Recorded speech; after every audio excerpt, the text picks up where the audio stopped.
بسم اللہ الرحمن الرحیم۔ محترم سامعین کرام، آج میں آپ حضرات کے سامنے آپ صلی اللہ علیہ وسلم کی کمال عقلی کا ایک واقعہ بیان کرنے لگا ہوں۔ آپ صلی اللہ علیہ وسلم کا کمال عقلی اس واقعے سے ظاہر ہے کہ جب قریش مکہ نے کعبۃ اللہ کی عمارت کو ازسر نو تعمیر کیا تو اس وقت حجر اسود کو اٹھا کر ایک طرف رکھ دیا گیا۔ تو تعمیر کے بعد قریش کے قبائل نے اس بارے میں اختلاف کیا کہ حجر اسود کو کون اپنی جگہ نصب کرے۔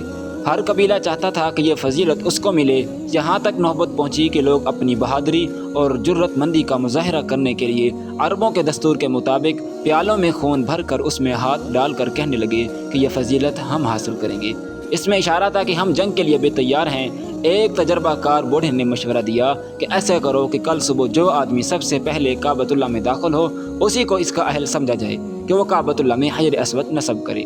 اس پر سب کا اتفاق ہو گیا۔ جب صبح ہوئی تو سب سے پہلے اس میں داخل ہونے والے وہ ہمارے اور آپ کے آقا سرکار مدینہ حضرت محمد مصطفیٰ صلی اللہ علیہ وسلم تھے۔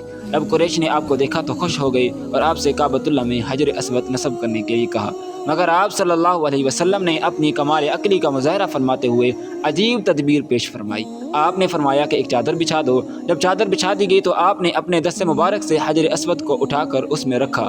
پھر تمام سرداران قریش سے فرمایا کہ سب اس چادر کو پکڑ کر چلیں۔ جب چلے تو کعبۃ اللہ کے پاس آپ نے رکوا کر اپنے دست مبارک سے حجر اسود کو نصب کر دیا۔ خود بھی اس فضیلت سے مشرف ہوئے اور سب کو بھی اس میں شامل کر لیا اور ایک بڑی جنگ سے لوگوں کو بچا لیا۔ سبحان اللہ، یہ واقعہ نبوت سے پہلے کا ہے۔